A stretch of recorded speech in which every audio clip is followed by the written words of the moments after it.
Hello, my name is Stephen Kilgore. I'm the managing editor for Feed and Grain Magazine and the host of the Feed and Grain podcast. Thank you so much for joining me today as we dive deep into the issues affecting the feed manufacturing, grain handling, and allied industries. Today's episode is brought to you by the Bin Whip from Numat Systems. The powerful dual impact Bin Whip removes the toughest buildup and blockages in industrial storage silos without hazardous silo entry. Learn more today at binwhip.com. Today, my guest is Tony Adams, former NFL player turned agricultural entrepreneur and co founder of Golden Waves Grain. Tony has quite the story. After playing for the Kansas City Chiefs, Minnesota Vikings, and other professional teams, he's now building a $221 million integrated mill and bakery facility in Goodland, Kansas. The project combines milling and baking under one roof, saving on costs and putting farmers first, with an investment model that gives producers a guaranteed dollar per bushel premium and a stake in the company. Full warning, this is my longest podcast yet. Tony and I talk about how this 5.5-year journey started with a simple conversation, much like Tony and I have, why Goodland, Kansas produces some of the best hard red winter wheat in the world, and how Golden Waves is creating extended shelf life breads that benefit everyone in the supply chain. Farmers get fair prices, retailers get consistent quality, and consumers get fresher, better tasting bread. I hope you enjoy the interview. If you want to help out the podcast and are listening to this in a podcasting app, please rate us and subscribe. If you're listening online, sign up for the Feed and Grain newsletter Industry Watch to see when new podcasts drop and stay up to date with news from around the industry. Now, on to the show. Hi, Tony. Thanks so much for joining me today. I really appreciate it. I appreciate you having me on. Yeah, it's a pleasure. I really like what you're doing with your Golden Waves Grain project. It seems like a really cool initiative, really good for the producers in Kansas and the surrounding area. I mean, that all sounds great. But before we get into all that, would you mind telling the audience a little bit about yourself, who you are, how you got to this place in your career? I came here in 1975 to play for the Kansas City Chiefs. So I played here for 5 years. And after that, I actually went up and played at Minnesota for the Vikings. I was originally drafted by the Chargers and played there my rookie year. And then they started the World Football League in 1974. And 2 or 3 of the coaches from the Chargers became coaches on that team.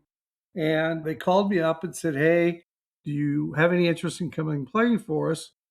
And I said, one of the things I remember my high school coach telling me, the more you can play, the better you become visible to the other coaches and other teams. And so I said, yeah, I'll do that. And fortunately for me, it ended up being maybe the best decision I made because I ended up being the most valuable player of the league. And I had written a bunch of things in my contract that if I were the MVP of the league, if I led the league in passing, that I had significant bonuses tied to it, and I collected them. So for me, one of the major things was that I became a free agent, and then I signed with the Chiefs and came here in 75 and played here, and then went on up to the Minnesota Vikings and also played in Toronto for 3 years in Toronto Argonauts in the CFL. So that's kind of my background from a sports perspective. But after leaving Toronto, I kind of started some other businesses. One was that we made miniature figurines of active players in the NFL. And I was fortunate because I got a license from the NFL, and they have a friendly relationship with former players that they will allow them to apply and get accepted. And we did that for 3 or 4 years. And then one of the toy companies came in and said, "We like your idea. We're going to buy it." So that happened. And then I started an internet company that was kind of dedicated to the outdoor industry. I'm an avid outdoorsman, and it made sense to do something that I knew a lot about. And so I did that. And then there was our Chiefs owner, Lamar Hunt. He owned 3 teams in the Major League Soccer, the MSL, and so or the MLS. And they fired their general manager and called me and said, "Hey, would you be interested in coming in and being a general manager till we can replace the one we just let go?" And I said, "Sure." And a lot of the reason was I was very active with youth soccer here because my youngest daughter was all Metro goalie, and she was playing at University of Arkansas. So they knew I had some connections in the soccer programs throughout the Kansas City metropolitan area. So I did that until they found somebody that they could replace me with, and they finally did after about a year. And I said, this is not my sport. And now I know a lot about it, a lot more than I did, but I appreciate the opportunity to do that. So, and then after that, I really got interested in some other projects and followed through with those. And then I got selected to go through a program in Kansas called Leadership Kansas. And every year there's several hundred applications that come in, and they take 36 people from around the whole state for a year. And we go through a program that we travel throughout the state. You learn about what drives the economy in that region. Down in Wichita, it's aircraft and aviation. Out west, like in Goodland, it's farming and agriculture. Here in Kansas City, it's industry and things like that. So I went through that program and I made some acquaintances out in Goodland.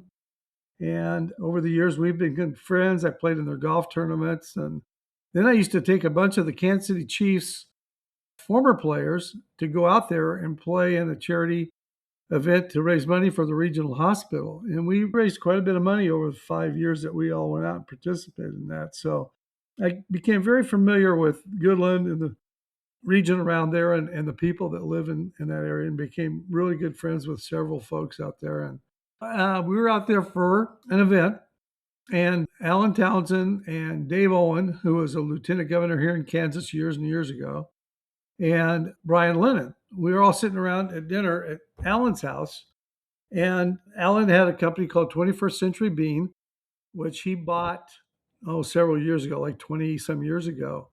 And when they first purchased it, I think their income was about $1 million a year. And now it's up in that $58, $59 million a year of revenue. They're the largest supplier of pinto beans to the U.S. government. So as we were talking about all this, I said, well, when I was here for Leadership Kansas, all you talked about was how great of wheat you grew out here in this region of the state. Now that you've perfected this dry land wheat farming, and it's made a big difference in the quality of wheat that's grown out here. And as a caveat to that, one of our individuals that we hired that has a great history in baking and milling and as a consultant to help us kind of navigate through this without making any major mistakes. He was selected by a group in Europe to find the best hard red winter wheat produced in the United States to import for bread. And after taking hundreds of samples from all over the Midwest area that grows hard red winter wheat, the number one wheat in the world grown is right 20 miles south, 15 miles south of Goodland in that whole region. So as we were talking about that through Leadership Kansas classes, and we were out there for another event, I said, Alan, this is great about your 21st Century Bean, but you guys grow the best wheat in the world for bread. I said, why haven't you done anything like produce a mill or a bakery or something to take advantage of that commodity? And when I said that, it was like turning on the light bulb in the room, because everybody started thinking, that's not a bad idea. And then we started talking about it. And I said, well, I've got some relationships with the head of the Retail Grocers Association here in Kansas and Missouri. And I said, I know some of the executives over at the Associated Wholesale Grocers, which is the largest co-op distribution center in the United States.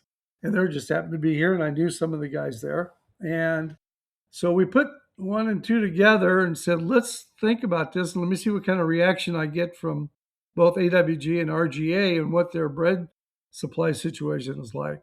I went back to Kansas City, sat down with John McCormick, who's on our board now, and he's still the current president and CEO of the Retail Grocers Association. And we started talking about this concept and the idea. And we were at lunch, and he said, I will tell you flat out that our supplier of bread couldn't be the worst than anybody has in this country for a company our size. And I said, really? He said, yeah, we get inconsistent delivery. We don't get bread that has a very long shelf life. We just don't get the type of supply that we need for our grocery stores. And AWG, I think at this point has like 4,000 stores that they support and 32 states. As we've gone through this, and I got kind of a sign off from RGA and AWG that this was something that may be of great need to them as a consistent supplier that was regionally located, that would make a big difference in what they do. From that point, we just started investigating, reading about it, getting a couple consultants on board that had a great history in that particular field of both milling and bakery. And from that point, we just kept kind of moving forward with the project, investing in it. We put together the company, which included our original founders of myself, Dave Owen, Alan Townsend, and Brian Lennon. And then we just kind of kept moving forward, listening to people tell us what they thought. And then we got more and more leads about people who had great interest in what we were doing. One of our founders was on is still on the Kansas Wheat Commission, and they heard about it. And we thought we need to write something up about this project. And so we applied for a grant from the Wheat Commission, and we got accepted. And we wrote up this feasibility study that when we finished it, and it took a while, it took a good 4 months, 5 months for us to complete that. And we submitted it to them and presented it to the entire board, the Wheat Commission, and they just said, without question, this may be the best presentation we've ever had come in front of us. So we all sat around and looked at each other and said, well, we picked a good consultants to help us get this done. After that, we had some of the board members come up and said, would you be interested in building one of these in our area? I said, well, we're going to start in Goodland and get that project completed, and then we'll consider obviously moving it to other locations that would benefit a bunch of distribution opportunities and stores around the Midwest. Because our idea was to be kind of a boutique bread supplier to 5 or 6 states at the max, and that was what we were targeting. Now we've got 3 or 4 locations that have asked us to come and build one in their state to help support what they're doing. I said, well, guys, we're real interested in that, but we've got to finish number one first. We got to get up and prove it, and we've got to make sure that we can do what we said we can do. And the concept was really to combine the bakery system into a milling process. So everything's under one roof. And as we discussed that, we realized how much we were eliminating the way of cost up to the consumer. And my first thought in this whole project was when we started talking about all that was, guys, if we can't support the producers, the farmers, this will not work. I said, they've been getting the raw end of the deal for years and years and years. We've got to find a way to make this work for them. And they all agreed because they all farmed except for Dave and me. And so as we approached it, I said, how can we do this and really benefit the producers? And so we started to go through the process of how many producers do we want to invest in this and how do we incentivize them? And kind of what we did was sit around and discuss that. We said, okay, with the projections and the ability to generate a lot of revenue, is that we need to incentivize the producers to invest in it and then to be part of the supply chain for us. As we did that, we said, can we afford to give them $1 bump over Goodland market price for their wheat? And as our accountants and everybody said, yeah, you'll have lots of revenue based on the letter of intent we got from the AWG folks. And so we were trying to make sure that we weren't overstepping our boundaries and being able to live up to the expectations of the producers.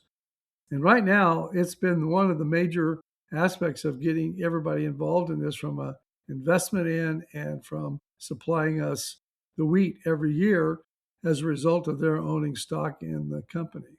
It kind of has led that way over the last 5 years. We've been planning this and working at it and getting all the right people engaged and involved and coming up with the stock opportunities for the producers. And then we also have the other we call strategic partners, and that's people who like to invest in ag-related projects. And we've been addressing them, and we're getting lots of investment dollars coming from those folks. And that's It's just been one of those things. It's happening and it keeps evolving and we keep moving forward. And it just is time consuming to some degree, but it's been very rewarding to see what we've done.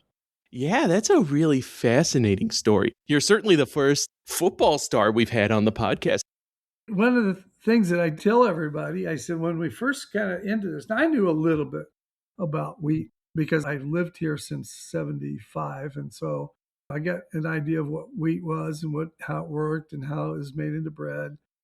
But when Dave and I got into it, Dave was a politician and a banker. And we said, okay, we entered this project as freshmen in college. And now we're on the end of getting our doctorate's degree in wheat and baking and milling.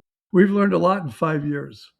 It's been 5 years since you came up with that initial idea, that spark. 5.5. Wow. I mean, you've made tremendous progress then because you're getting ready to break ground on this, what, $200 million facility? Well, actually, it's going to be about 221 million. Yeah.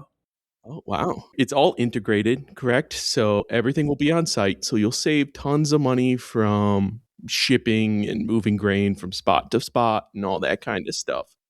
The way it really kind of works, which is the old system, the old legacy system, is that the farmers would grow the wheat, then they would take it into a co-op somewhere and store it. And while it's sitting there, they're paying 3 or 4 cents a bushel while it's just sitting in the co-op. So we've eliminated that part of it. And then the co-op goes to some commodity buyer and he sells the wheat and he makes a commission on that. And then it's shipped to a flour mill, 400 miles, 500 miles, 300 miles, whatever it is. And there's a cost associated with that. So then once it's milled, and again, it's milled with a whole bunch of different types of wheat that comes in. A big miller, they're just going for consistency, right? They need their flour to be the exact same across every state in the country. That's right. One guy said, if you're going to sell me bad bread, make sure it's consistently bad. So that's kind of the way we've moved on that is we've got the best hard red winter wheat grown in the world. The bread that we've been making as samples has come across as in taste and texture and shelf life capabilities and all that is the best bread people have ever eaten. We got a formula gal that we got kind of linked into by one of our consultants.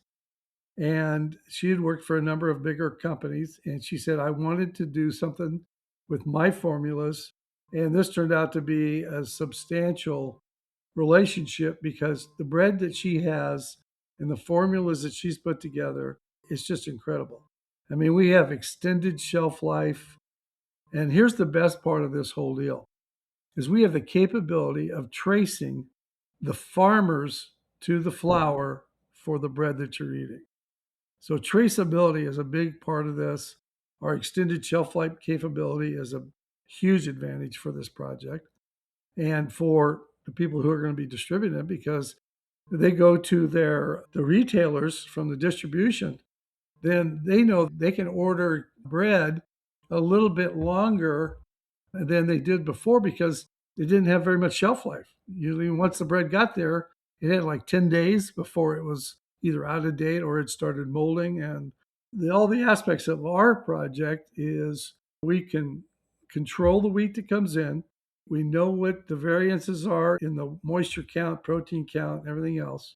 And then on top of that, then we're saving all that cost of transportation, storage, all the fees associated with moving it from the bakery and shipping it to the bakery to the consumer. And what we've been able to do is initiate putting this bread on the trucks that are already going to the stores and eliminating these union drivers that come by and they'll pick up the bread at the bakery and they'll go to Walmart and bypass 25 or 30 stores that just don't get bread on a consistent basis. Our theme was let's target the unserved markets around the Midwest that they're getting bypassed because everybody can take their trucks to Walmart and empty them with the bread that they're delivering and they're done for the day. And so some of these stores just aren't getting delivered bread. Well, plus then it sits in that Walmart warehouse for who knows how long before it actually even gets to the shelves. Yeah, that's right. And so then you have that issue of how long does this bread last when it's in those type of situations? And it's not long.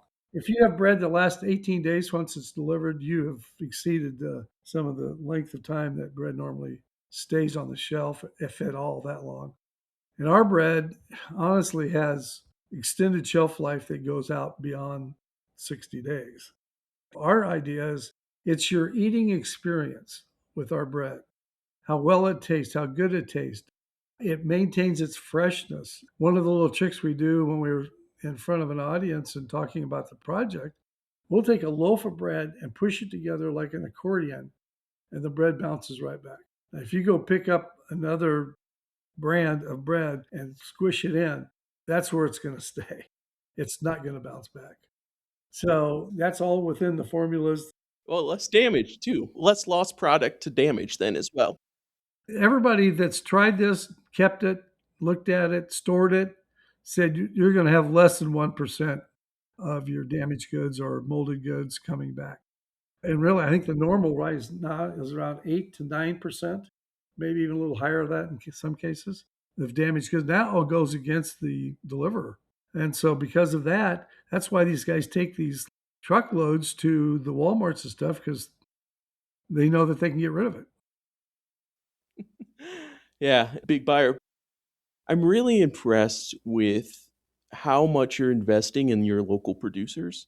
They're making the best wheat, and that's great. But it also seems like a big part of the drive behind this is to provide some economic stability for, your local wheat producers who, let's face it, I mean, like everyone in agriculture, but especially wheat, they've been hit pretty hard over the last 10 years or so and are harder and harder to make that profit.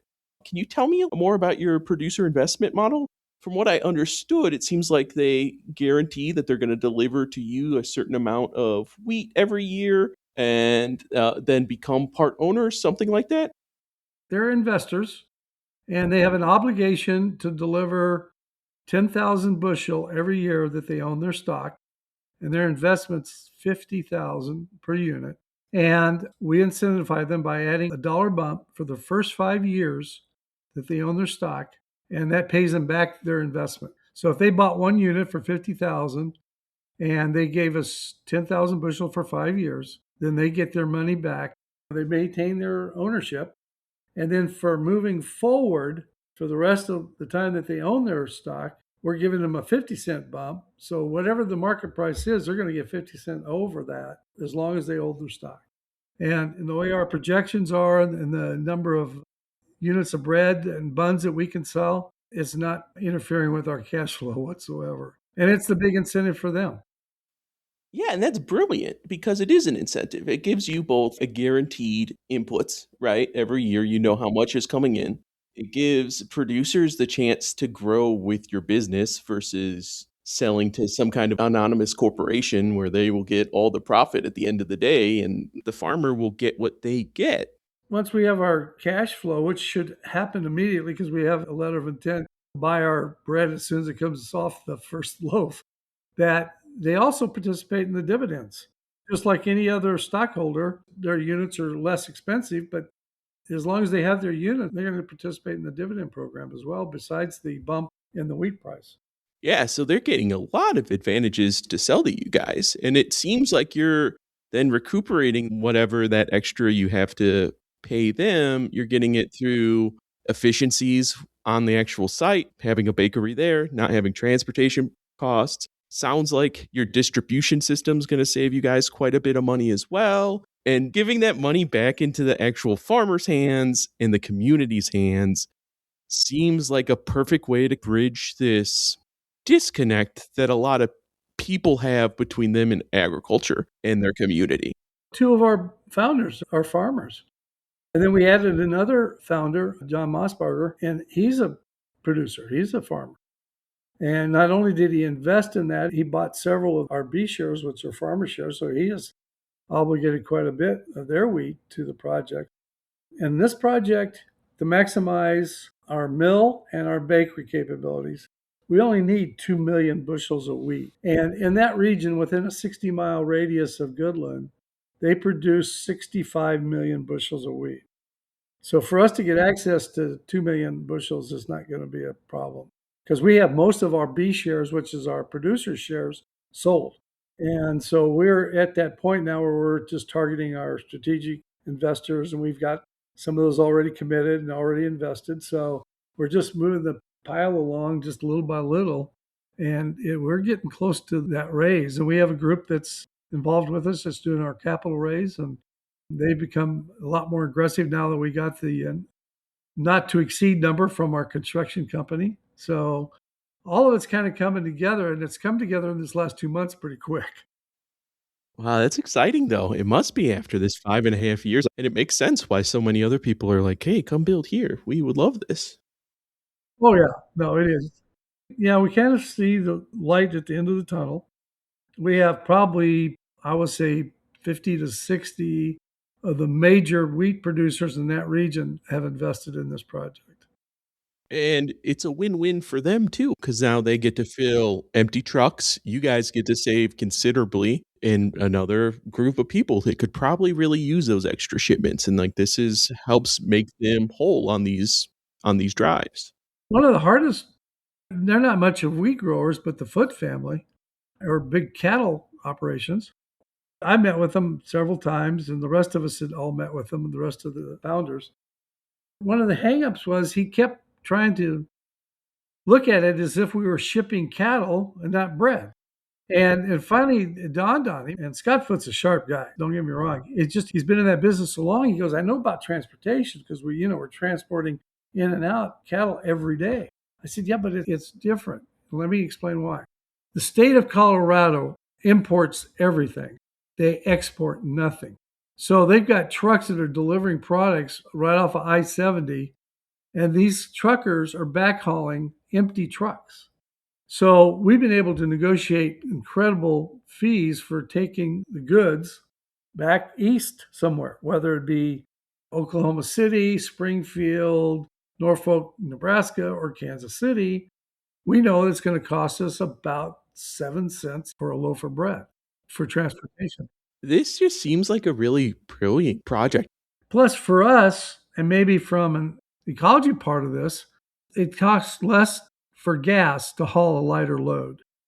Even though the trucks are full, taking it back to the distribution centers, they're not going to use near as much fuel because they're not hauling that heavy of a load. You're gonna have to invite us out there when you guys are finished with the build. You'll get an invite to come out for our groundbreaking.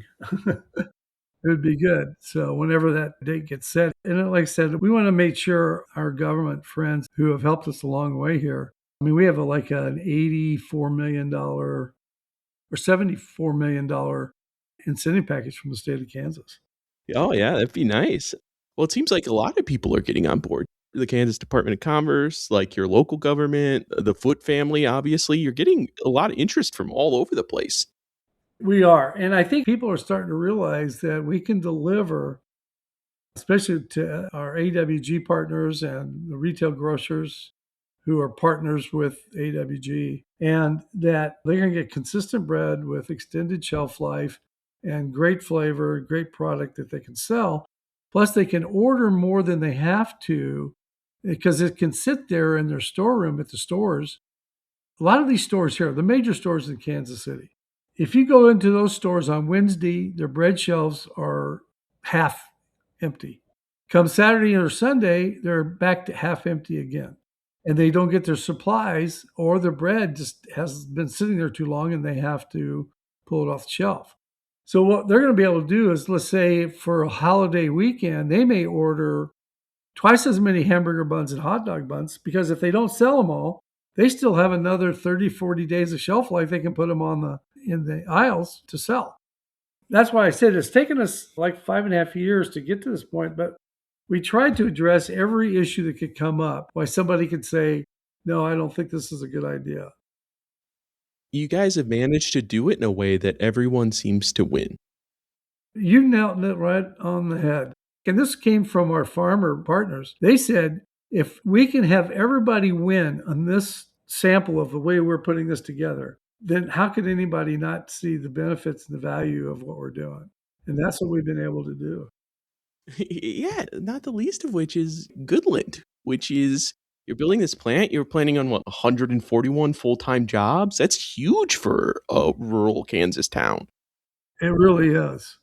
And we got our general managers set up that they're only working 3 days a week at 12-hour shifts. So they got 4 days if they needed to get another job or if they just don't want to move permanently to Goodland. They're in areas maybe not very far from Goodland, but they can go back and they've got that time off to do whatever. But we've got a consistency of labor that comes in there, and these are good jobs. I think our average salary is like 51,000. For us, it's a good way to keep the consistency of our labor intact. When they see the facility that we're going to build, it will be probably the number one tourist attraction in that whole region of Colorado, Nebraska, Oklahoma, because this is a significant facility. It's going to have a center for people to come and they can use it in the community for events. We've got the ability, it's set up that people come in and they can walk down these glass walled ramps and watch how the flour's made and how the bread's made, and they can all see that. So I think a lot of the area schools will be having tours through there, and senior groups will want to come and see it. It's going to be a project that's going to be pretty significant to the whole region. Because all the time you hear from ag businesses across the spectrum, you hear how do we connect with the community? Because you need the community there. You need them to support what you want to do. You need them for the workforce. You need them for all these different things. And hiding away what agriculture does isn't good for anybody. It's not good for consumers. It's not good for agriculture itself and the business we do. You have nothing to hide. Come on in. Come in, local community. See how it works. See what we're doing here. We want you involved. This is as transparent as you can get. And that was the intent was we always had the concept of we're going to build a second one and a third one. And now we've got states that are, have read about it, heard about it, or asking us when can they start one of these projects in their state. And I said, well, like I said, it's important that we get the first one done. So once we're along in that one, we're going to start on the second and third one probably. Well, especially when you think, I mean, I'm one of those people jumping ahead of you, but what other products and what other commodities could a model like this be adapted for? There's probably some, but we've been so focused on bread and buns that we haven't even thought that far along down the line. But so are we. I mean, we've invested an awful lot of time over the last 5.5 years, and we're seeing a result of that time that we spent researching and questioning and making sure we didn't make any major mistakes along the way, and it's paid off. I mean, it's moving along, and we are appreciative of our investors and people that are going to help us with our construction loan and everything else that's kind of essential to this project. We have come a long ways. Hopefully, you inspire others. We can build this, we can have it built this way, we can have it structured this way. I don't know. I'm very excited about the project for you. How long do you expect the build process to last? It should take us about 18 months. Main contractor is out of Wichita, Hutton Construction. And then the company that's supplying the milling equipment is from Wichita. The people supplying the baking equipment are from Kansas City and parts of Kansas. You're able to keep it all within the community then. Yeah, that's what we tried to do. If it was all possible and we weren't taking away from quality of equipment, we wanted to do it with Kansas related companies. And we're the number one wheat growing state. We have a great story. That's the biggest part of this is it's a story about we've taken this area of Kansas that gets unnoticed and taken their great wheat and producing high quality of bread for far less money. An optimistic story too, which is nice. This is things going in the right direction for rural America, and we could use that right now. Yeah, I agree with you. I think it's exactly the way we've thought about this. Because I've had several people say, well, why would you build it in Goodland? And I said, well, let's see. That's where the best hard red winter wheat is raised in the world. So therefore, when we get through making the flour and going through the milling process, we're going to have the best bread. It just makes sense. It's one of those things that everything comes together, and it's going to be an opportunity to take the commodity they've perfected out there and turn it into the best bread you can eat. Yeah, not to mention saves you a lot of money with transportation and moving. It's fresher product. All of those are huge benefits. And plus I think it's important that the communities that produce the commodities that we consume and we need to live get some of the benefit of that production.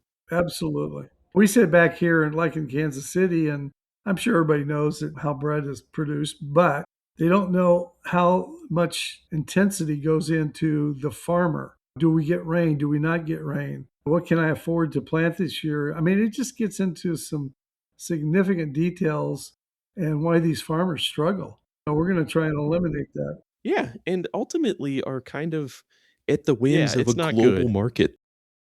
Well, this sounds amazing. I'm really grateful for you coming on and talking to me today. It's really exciting. I'm looking forward to following this project for the rest of the way. I appreciate you having me on. The more people that hear about this and understand what we're doing allows us to probably grow this a little bit more to other regions. But the one key thing is our project, we have our own rail system. So we're not going to have to go out and source somebody else's wheat. We'll still be able to utilize the high quality wheat in that region. Let's say we build one in Utah.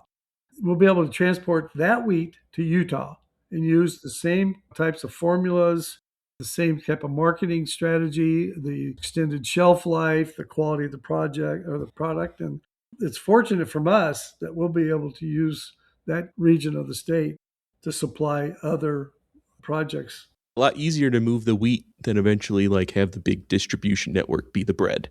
Exactly.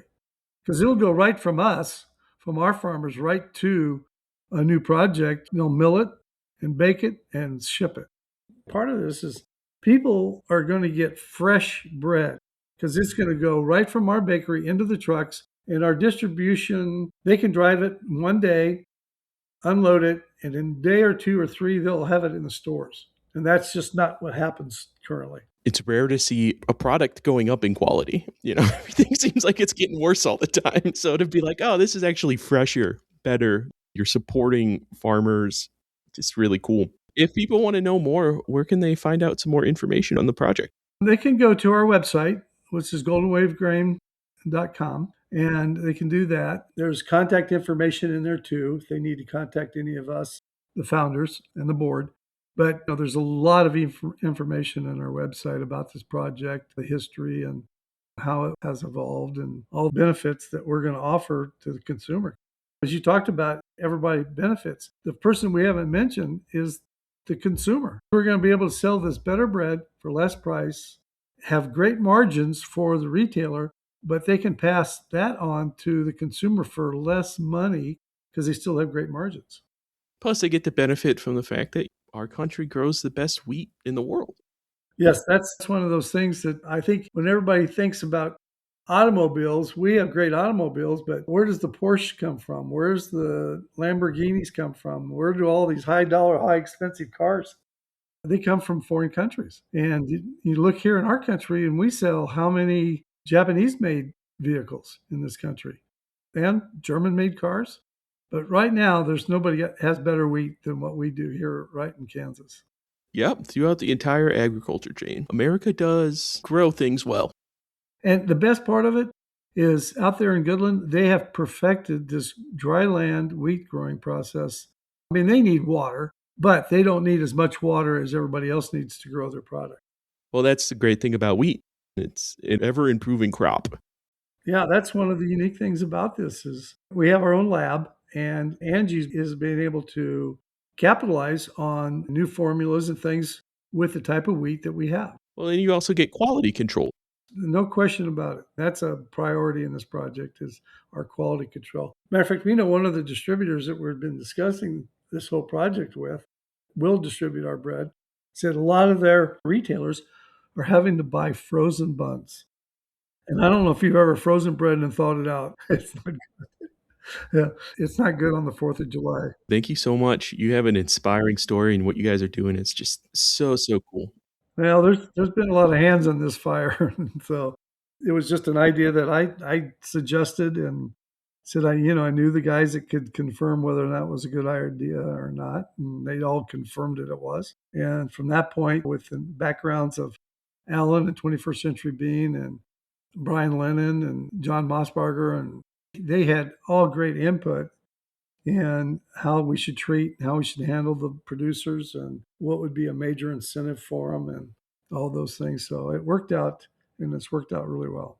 I would say so. Well, we will have you on again once the project's a little closer to being finished. I hope we will get to visit it out there at some point. Well, I appreciate it. And again, I appreciate you having me on.